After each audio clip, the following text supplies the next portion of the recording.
भगवान गौतम बुद्ध की कहानियों में से एक कहानी अछूत व्यक्ति की आज हम आपको सुनाने जा रहे हैं।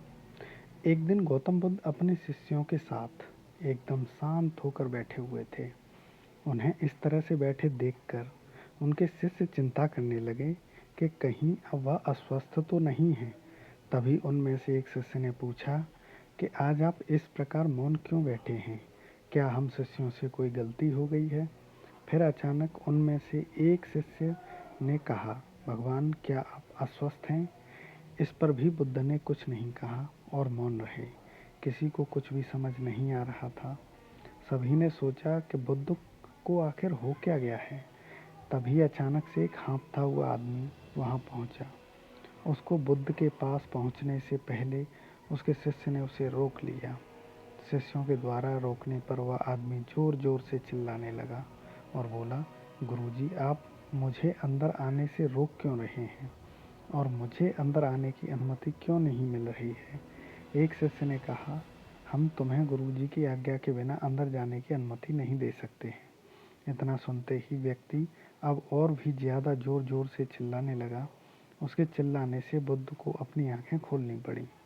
बुद्ध की आंखें खोलते ही उस आदमी ने अंदर आने की पूरी कोशिश की, लेकिन फिर भी बुद्ध ने अपने शिष्यों से कहा, इस इंसान को अंदर आने मत देना। यह आदमी अछूत है और ऐसे अछूत इंसानों को अपनी धर्म सभा में आने की अनुमति मैं नहीं देता। सभी शिष्य बुद्ध की यह बात सुनकर दंग रह गए।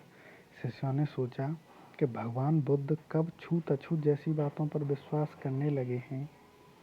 बुद्ध के कई शिष्यों ने उससे पूछा, हमारे धर्म में तो जात पात का कोई भेद ही नहीं है, फिर भी वह अछूत कैसे हो गया? फिर बुद्ध ने समझाया, आज वह इंसान क्रोधित होकर यहाँ आया है और क्रोध से इंसान की एकाग्रता भंग हो जाती है। क्रोध में व्यक्ति मानसिक हिंसा कर बैठाता है।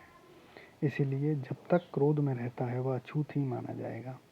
इसलिए उसे कुछ समय एकांत में रहना चाहिए। क्रोध से भरा शिष्य भी बुद्ध की सारी बातें ध्यान से सुन रहा था। क्या अब उसे पश्चाताप हो रहा था।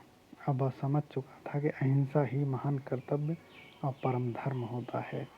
उसे अपने किए गए व्यवहार पर बहुत पछतावा हो रहा था। वह बुद्ध के चरणों में जा गिरा और आगे से क्रोध न करने की शपथ ली। बुद्ध का यही मतलब था कि क्रोध में आदमी अनर्थ कर देता है, ऐसा कुछ कर देता है उसे करना नहीं चाहिए। हालांकि बाद में उसे अपने किए पर पछतावा होता है। असली मायने में देखा जाए तो क्रोधित व्यक्ति अछूत हो जाता है और ऐसे में उसे अकेला ही छोड़ देना चाहिए। क्रोध करने से तन, मन और धन तीनों का नुकसान होता है।